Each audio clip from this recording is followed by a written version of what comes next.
ब्रह्मलीन पुंडलिक महाराज, महाराष्ट्राचे आराध्य दैवत छत्रपती शिवराय, ज्या महामानवाच्या महान संताच्या नावानं आपलं विद्यापीठ चालते आहे असे संतश्रेष्ठ गाडगे महाराज, संतश्रेष्ठ पुंडलिक महाराज आणि आपल्या शिवाजी शिक्षण संस्थेचे प्रथमाध्यक्ष तसेच भारताचे पहिले कृषीमंत्री डॉक्टर पंजाबराव उपाख्य भाऊसाहेब देशमुख यांच्या पावन स्मृतींना सर्वप्रथम अभिवादन करतो। व्यासपीठावर उपस्थित माझे ज्येष्ठ सहकारी मार्गदर्शक doctor Gajananrao Virkar, IQAC coordinator Tarale madam आणि गेडाम मॅडम, तसेच आपल्या महाविद्यालयाच्या NSSचे कार्यक्रम अधिकारी प्राध्यापक भोये सर, निपटे सर आणि उपस्थित सर्व स्वयंसेवकांनो, विद्यार्थी मित्रांनो, भोये सरांनी सांगितलं की राष्ट्रपिता महात्मा गांधी ज्यांच्या जीवनाचा धर्मच समाजसेवा होता, स्वच्छतेसाठी त्यांनी आयुष्यभर आग्रह धरला आणि अहिंसेचे जे पुजारी होते, अशा थोर महामानवाच्या जन्मशताब्दी वर्षानिमित्त तत्कालीन भारत सरकारचे केंद्रीय शिक्षण मंत्री डॉक्टर V.K. राव यांनी 24 सप्टेंबर 1969 साली NSSची स्थापना केली। भारत सरकारच्या युवा व क्रीडा खात्यामार्फत या NSSचं म्हणजे राष्ट्रीय सेवा योजनेचं संचालन केलं जाते। मुळात ही योजना राबविण्यामागे जे हेतू होते त्या हेतूंची पूर्तता होणे गरजेचे आहे, आवश्यक आहे आणि समाजहिताच्या दृष्टीनं त्या सर्व हेतूंचं, त्या सर्व उद्दिष्टांचं अतिशय महत्त्व आहे आणि हे महत्त्व NSSचे जे श्रम संस्कार, जी स्वयंशिस्त स्वयंसेवकांच्या अंगी बाणायला पाहिजे, त्या अनुषंगानं हे महत्त्व आपण स्वयंसेवक म्हणून लक्षात घेतलं पाहिजे। सरांनी या NSS कॅम्पचा जो हेतू आहे आणि त्याचे प्रकार आहेत किंवा ते कुठे घेतले जातात याविषयी आपल्याला माहिती दिली। प्रामुख्यानं दत्तक ग्राम जे असते आणि मोठ्या शहरात काही झोपडपट्टीचा भाग असतो, स्लम एरिया असतो, त्या ठिकाणी स्वच्छता, आरोग्य, श्रम यांचं महत्त्व समाजाला पटवून देणे, स्वतःमधली स्वयंशिस्त जागृत करणे या दृष्टीनं या शिबिरांचं आयोजन केलं जाते। त्या अंतर्गत सरांनी सांगितल्याप्रमाणे रेग्युलर कार्यक्रम होतात आणि या रेग्युलर कार्यक्रमाव्यतिरिक्त जे वेगवेगळ्या ज्या NGO आहेत, ज्या स्वयंसेवी संस्था आहेत आणि जी शासकीय कार्यालये आहेत, यांच्या मदतीने, यांच्या समन्वयानं ही रेग्युलर प्रोग्राम पार पाडले जातात। आणि दरवर्षी आपण बघतो की आपल्या परिसरातील माळेगाव असो किंवा रसूलपूर कोळंबा असो, अशा दत्तग्रामात आपण 7 दिवसाचं श्रमसंस्कार शिबिर घेतो। या श्रमाचं महत्त्व हे आपण जाणलं पाहिजे, श्रमाची प्रतिष्ठा आपण जाणली पाहिजे आणि खेड्यात हे शिबिर आयोजन करण्यामागं हा हेतू असतो की प्रामुख्यानं भारताचा विकास हा खेड्यांवर अवलंबून आहे। खेडी स्वयंपूर्ण झाली पाहिजे। खेड्यात असणाऱ्या निरक्षर जनतेला, समाजाला श्रम, स्वच्छता या गोष्टीची जाणीव झाली पाहिजे, त्यांना त्यांच्यात आरोग्याविषयी जागरूकता निर्माण झाली पाहिजे। यासाठी ही शिबिरं आपण आयोजित करतो आणि त्या समुदायाला, त्या समाजाला, त्या आपल्या समाज बांधवांना आपण या सगळ्या जीवनमूल्यांची रुजवणूक आणि जपवणूक कशी करायची याविषयी जागृती करत असतो। मित्रहो, एखादा स्वयंसेवक जेव्हा शिबिराच्या ठिकाणी जातो तेव्हा सर्वप्रथम त्याच्या अंगी स्वयंशिस्त असली पाहिजे, कारण त्या 7 दिवसांचा जो आराखडा आहे त्या आराखड्याअंतर्गत नियोजित कार्यक्रमानुसार, नियोजित दिनचर्येनुसार तुम्हाला वागावं लागतं आणि काम करावं लागतं। सरांनी सांगितलं की श्रमसंस्कार शिबिराअंतर्गत खेड्यातील रस्ते स्वच्छ करणे, रस्ते जर खराब असतील तर त्याची डागडुजी करणे, याशिवाय आरोग्य शिबिर आयोजित करणे, आरोग्याविषयी आणि स्वच्छतेविषयी जनजागृती करणे, यासाठी प्रत्येक स्वयंसेवक हा राबलाच पाहिजे. नुसतं आपल्याला या NSSचे स्वयंसेवक होऊन इन्सेंटिव्ह मार्क घ्यायचे नाही आहेत, तर आपल्या हातून समाजसेवा घडावी, समाजसेवेचे बीज आपल्या विचारांमध्ये रुजावे, यासाठी आपण आपल्या अंगी स्वयंशिस्त बाणवली पाहिजे. मित्रहो, NSS हा विभाग चालवत असताना आज देशात अशी परिस्थिती आहे की जवळपास देशातील 400 विद्यापीठांमध्ये आणि 16,500 महाविद्यालयांमध्ये, 28,500 कनिष्ठ महाविद्यालयांमध्ये जवळपास 41,500 NSS युनिट राबविले जातात आणि या NSS युनिटमध्ये नोंदणी असणाऱ्या स्वयंसेवकांची संख्या जवळपास 3.86 लाख एवढी आहे. हे सगळे युवक आहेत, कारण या देशाचं भविष्य मुळात तुमच्या शिरावर आहे. तुम्हाला या देशाचं भविष्य उज्ज्वल घडवायचं आहे. पहिले स्वतःचं आयुष्य कसं उभारता येईल याकडे गांभीर्याने लक्ष देण्याची गरज आहे आणि त्याचसोबत आपल्या समाज बांधवांना, आपल्या समाजाला सोबत घेऊन मार्गक्रमण करायचं आहे आणि आपल्या तरुण विचारांचा, आपल्यातील ज्या क्षमता आहेत त्या क्षमतांचा विकास करून, त्या क्षमतांना अधिकाधिक विकसित करून आपल्याला आपलं आणि समाजहित जोपासायचं आहे. राष्ट्रीय सेवा योजना या अंतर्गत जे शिबिरं होतात त्या शिबिरांमध्ये प्रामुख्यानं आपली जी दिनचर्या असते त्या दिनचर्येअंतर्गत राष्ट्रीय एकात्मता शिबिर आयोजित करणे, कारण समाजात सौहार्द आणि सहयोग, परस्पर सहकार्याची भावना रुजली पाहिजे. समाज एकसंध राहायला पाहिजे. त्यातील अनिष्ट ज्या प्रथा आहेत, त्यातील अनिष्ट जे विचार आहेत त्या विचारांना फाटा मिळाला पाहिजे. या दृष्टीनं या शिबिराअंतर्गत आपल्याला खेड्यातील जनतेची, खेड्यातील नागरिकांची जागृती करायची असते. त्यानंतर श्रमदानाअंतर्गत सरांनी सांगितल्याप्रमाणे वेगवेगळे पाण्याचे स्रोत असतील ते स्वच्छ करणे, वेगवेगळे पाणवठे असतील तिथे काही डागडुजी करायची असेल ते करणे, एखाद्या ठिकाणी बांध घालायचा आहे तो घालणे, स्वच्छता करणे आणि या सगळ्या श्रमातून, या सगळ्या कामातून एक आदर्श उभा निर्माण करणे, ज्यामुळे ती स्वच्छतेची, श्रमदानाची सवय त्या नागरिकांमध्ये निर्माण होईल.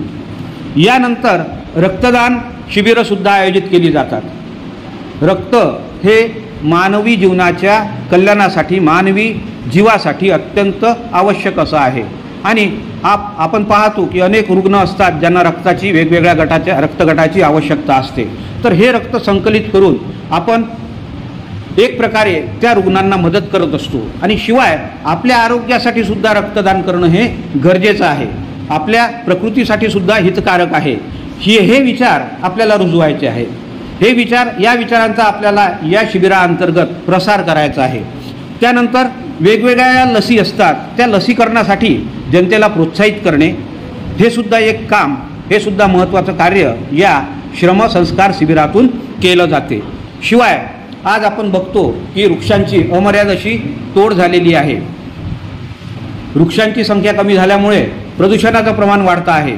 त्यामुळे वृक्षारोपण करणे आणि नुसतं वृक्षारोपण नाही करणे तर वृक्षारोपणासोबत वृक्ष संवर्धन करणे याची गरजसुद्धा आपल्याला निर्माण झाली आहे आणि या गरजेपोटी आपण वृक्षारोपण आणि वृक्ष संवर्धन याचं महत्त्व आणि प्रत्यक्ष वृक्षारोपण आणि वृक्ष संवर्धन या गोष्टी आपण श्रमसंस्कार शिबिराअंतर्गत मित्रहो करत असतो. शिवाय सरांनी सांगितलं थोडक्यात की आपत्ती व्यवस्थापन, जेव्हा नैसर्गिक आपत्ती येते किंवा कोरोनासारखे पेंडेमिक येतात त्यावेळी त्यांना तोंड कसं द्यायचं, त्यातून सही सलामत प्रत्येक नागरिक बाहेर कसा आला पाहिजे आणि या आपत्तीवर मात करण्यासाठी ज्या ज्या उपाययोजना आहेत किंवा जे जे कर्तव्य आहेत, जे जे कामं आहेत याविषयीसुद्धा आपण या शिबिराअंतर्गत जनजागृती करत असतो. शिवाय सरांनी सांगितलं 2 प्रकारचे शिबिरं असतात, एक आव्हान आहे आणि एक कल्चरल आहे. तर आव्हानाअंतर्गत जे साहसी उपक्रम आहे त्या साहसी उपक्रमाविषयी सुद्धा स्वयंसेवकांमध्ये जागृती निर्माण झाली पाहिजे. स्वयंसेवक अधिकाधिक त्या गोष्टीसाठी प्रवृत्त झाले पाहिजे, ज्यामुळे नुसतं त्यांचं आरोग्यच नव्हे तर एक मानाचा बिंदू म्हणून महाविद्यालयासाठी ते नाव स्वतःचं आणि महाविद्यालयाचं रोशन करतील. या दृष्टीनं सुद्धा या शिबिराअंतर्गत आपण या सगळ्या गोष्टी करत असतो आणि करायला पाहिजे. सगळ्यात महत्त्वाचं मी तुम्हाला सांगितलं ते स्वयंशिस्त. कारण स्वयंशिस्त असल्याशिवाय, स्वतःच्या आयुष्याला शिस्त असल्याशिवाय, स्वतःच्या आयुष्याकडे भविष्याकडे आपण गांभीर्यानं पाहिल्याशिवाय आपल्यात तो विचार निर्माण होत नाही.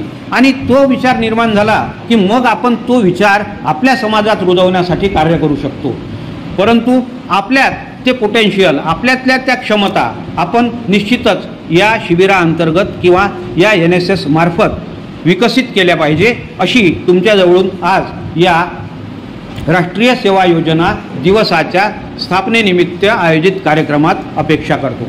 मित्रहो, या देशाला, या देशातील नागरिकाला आणि या देशाच्या उज्ज्वल भविष्याला आपल्यासारख्या तरुणांची आज नितांत आवश्यकता आहे. आपण बघतो की भारत हा तरुणांचा देश आहे. जेवढे तरुण बलशाली राहतील, जेवढे तरुण विचाराने परिपक्व होतील, तेवढं या देशाचं भविष्य उज्ज्वल राहील. आणि ही सगळी जबाबदारी तुम्ही अत्यंत सुशिक्षितपणे, अत्यंत पारदर्शकपणे आणि अत्यंत व्यवस्थितपणे पार पाडाल, अशी सुद्धा या निमित्तानं मी आशा तुमच्याजवळून करतो. आता आपलं जे NSS आहे, या NSSचं ब्रीद वाक्य आहे. तुमच्या सगळ्या स्वयंसेवकांना कदाचित ते माहीत असेल की आपल्या NSSचं ब्रीद वाक्य आहे, नॉट मी बट यू. मी नाही पण तुम्ही. म्हणजे तुम्ही, आपण एका समुदायाचा एक सर्वव्यापी विचार करायला आपण शिकलो पाहिजे, हे या ब्रीद वाक्यातून अधोरेखित होते. आणि या गोष्टीविषयी आपण सतत जागरूक राहिलं पाहिजे. प्रत्येक वेळी आपल्या डोक्यात नुसतं स्वतःचा स्वार्थ नाही तर परमार्थसुद्धा विकसित झाला पाहिजे. पारमार्थिक विचारसुद्धा आपले अधिकाधिक समृद्ध झाले पाहिजे. या दृष्टीनं या ब्रीद वाक्याचं महत्त्व आहे. NSSचा लोगो जो आहे तो तुम्ही बघितला असेल. ओरिसात भुवनेश्वरजवळ कोणार्कचं सूर्यमंदिर आहे.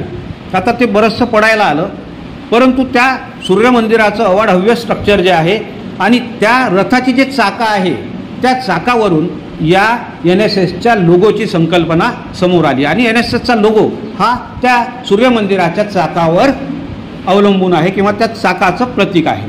आणि तुम्ही त्यातले रंग जर पाहिले तर त्यात प्रामुख्यानं नेव्ही ब्लू कलर आहे. नेव्ही ब्लू कलर हा स्वयंसेवक जे असतात NSSमध्ये काम करणारे, त्यांचासुद्धा ड्रेस कोड आहे. आणि नेव्ही ब्ल्यू कलर जो आहे, हा नेव्ही ब्ल्यू कलर म्हणजे आकाशाचं आणि समुद्राच्या पाण्याचं किंवा पाण्याचं प्रतीक आहे, जो विश्वव्यापी आहे, ज्याला संपूर्ण विश्व म्हणजे वसुधैव कुटुंबकम जे आपण संकल्पना मानतो, त्या संकल्पनेला अनुसरून या लोगोची निर्मिती झालेली आहे. NSSचे मुख्य उद्देश जर आपण पाहिले तर यात निस्वार्थपणे सेवा करणे हे अपेक्षित आहे. आपलं लोकशाहीचं जीवन, आपलं संविधान, आपल्याला मिळालेली कर्तव्ये, आपले अधिकार हे शाबूत राहिले पाहिजे, त्याविषयी जागृती झाली पाहिजे. या दृष्टीनं शिक्षक किंवा महाविद्यालय आणि समाज यांचा समन्वय आपल्याला या शिबिराअंतर्गत करायचा असतो. हा सुसंबंध जितका दृढ होत राहील, हा समन्वय जितका दृढ राहील, तितके आपण समाजशील राहू. कारण आपण समुदायात राहतो. समुदायाचं कल्याण हे आपलं प्रमुख उद्दिष्ट आहे. समुदायाचं भलं झालं पाहिजे हा हेतू आपल्या मनात, प्रत्येक स्वयंसेवकाच्या मनात सदा सर्वदा असला पाहिजे. आणि जे रेग्युलर कार्यक्रम होतात, या रेग्युलर कार्यक्रमाव्यतिरिक्त सुद्धा आपण त्या श्रमसंस्कार शिबिराअंतर्गत अतिशय उत्कृष्ट कार्य कराल आणि आजपर्यंत करत आले.